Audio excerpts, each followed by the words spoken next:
So good morning. First, I want to start out by thanking the organizers for providing me with this opportunity to talk with you today about this new course that Bill Irvin and I will be teaching at the University of our home institution, the University of Massachusetts in Amherst, Massachusetts. So this class. I have to just stop and say this conference has really been wonderful.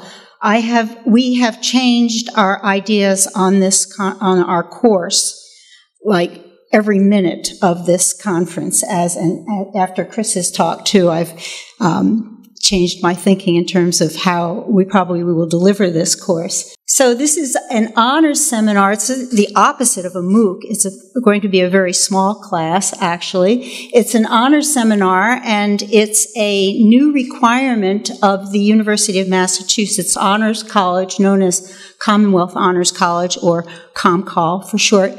And the Commonwealth Honors College is a community of academically talented students, and the objective of ComColl is to provide these students with special opportunities in research and public engagement and various other activities.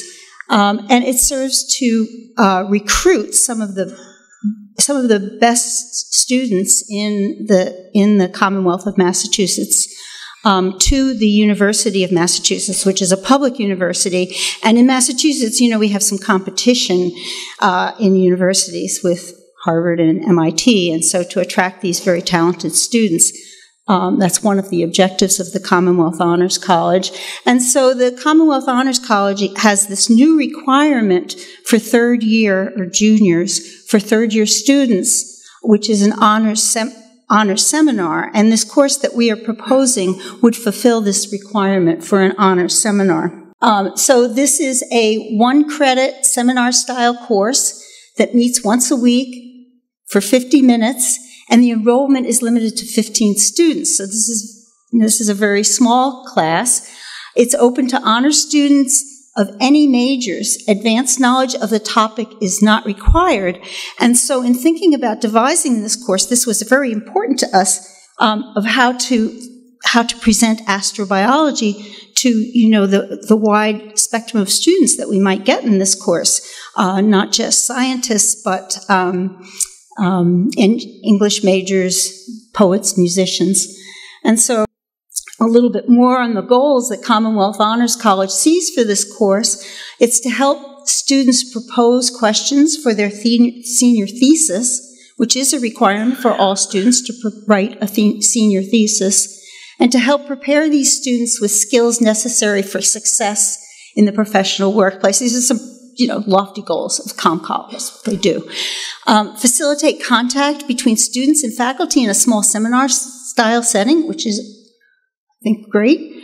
And to stimulate love of learning. Okay, what better way to do that than with a course on astrobiology? And so we titled our course, Where Did We Come From? Are We Alone? Astrobiology. And it is scheduled.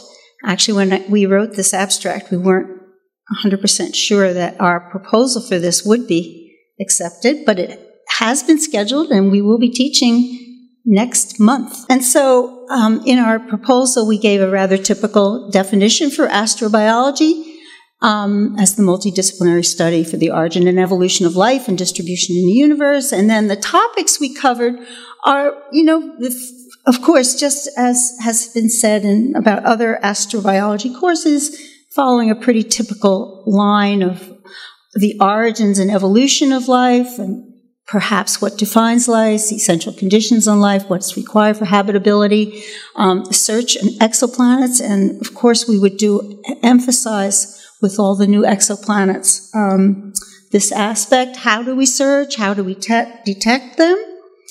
And then ending with our original conception for this was ending with extraterrestrial intelligence. But as I said, as this week has gone on, we're sort of rethinking this order.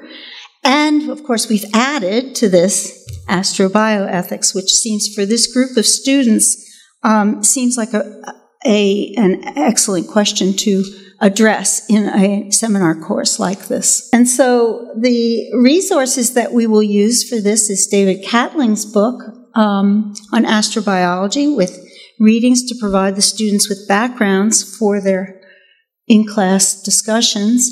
And then for specific topics, they'll be required to do certain projects and devise projects of their own. And for that, we will use the Encyclopedia of Astrobiology for some reference to direct them to answer specific questions they might have. And then, of course, we have to evaluate the students. And so what we plan to do is have assigned readings before class, and then have the individual students pose a question concerning that reading, which will be due at the beginning of class. And this is a sort of a way of also monitoring attendance easily. And then we will work in teams. This will be active learning. It's a small group, so there aren't issues with size in doing this, but we will divide our group of 15 into teams of 3, so 5 groups of 3. And so we will then have team responses to questions and challenges, which we will couple with some lecture or discussion in class. And then at the end, the student teams will write a proposal to address some specific aspect of astrobiology. It doesn't really have to be this question, but some specific aspect of astrobiology. And I'm imagining that as we go through this, there will be topics that will be of special interest, and I think that we can provide them with enough of the broad background so that they get a good picture of astrobiology, but yet focus on some topic that seems to be one of particular interest to the class, and which they can then use to prepare their proposal with their groups, in their groups. And then an important part of our evaluation will be based on their evaluation, their self-evaluation of how they performed, and each member of their group. So as I said, this must be accessible to all students, and we were concerned about how we were going to do this with English majors, but we just got our class roster, and our class filled up instantly, and there was tremendous demand. So the 15 seats went like that, and we have a large number of students contacting us, oh please, let us into your course. But ComCall has limited us to 15 students. And it turns out we have 6 computer science majors, 4 life science majors, 3 engineers, 2 physical science majors. So no poets, no musicians, basically scientists. So, I mean, one of the questions was, whether we should sort of change our thinking. But certainly with 6 computer scientists, I should think like robotics might be interesting, and more on intelligence.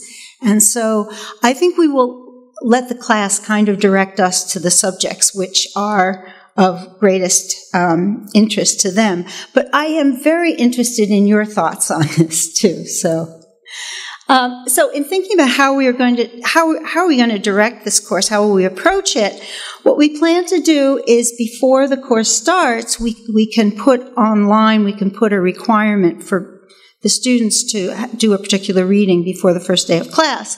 And we decided to use this article from the New York Times Magazine last June, written by Stephen Johnson, which discusses essentially our efforts to contact other civilizations in the universe. And in particular, there's a new effort following up on SETI, of course, which is just looking for signals, called METI, which is messaging extraterrestrial intelligence. The idea of sending out signals, sort of like the Arecibo, but with greater technology.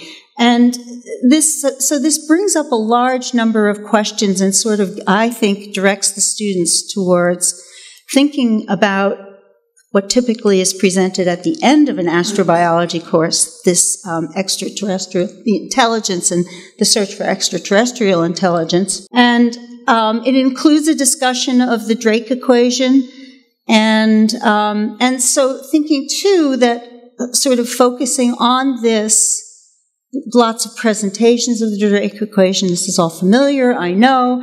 And we can use one of these calculators that you can find online. This is one that's from the University of Texas at Austin, where you can fill in you select your numbers for the fraction of stars that have planetary systems, etc. And I did this with some numbers which I thought were, relatively liberal, and of course, getting down to the key question of the L factor, the average lifetime of communicable civilizations. I thought that was liberal, but I was actually surprised at the low number that I got of 12 communicable civilizations in our galaxies. But this can lead to, I think, this approach, I think, and we think can lead to discussions on this, but also considering other factors in the Drake equation, so as we go through the various standard topics that are covered in astrobiology, in an astrobiology course, as we consider we can consider how it will affect the Drake equation. So we will discuss the origin of life on Earth and what we know about that, and we can consider how that might affect the L factor in there, etc., considering as we go through topics, approach it from this, considering how it affects the Drake equation. So in other words, what do we know about these equation factors, approaching the course by addressing that, what do we know about the Drake equation factors, and how might we learn more about them? And so that's a brief overview of this course, and I thank you for your attention, but especially I'm interested in your thoughts on this. I just want to put in a plug before I end for the working in teams and in groups that, and we've already had some discussion over the issues with that, whether, how you need to also provide a foundation, a good strong foundation of the science before you, because the learning is very different in the teams.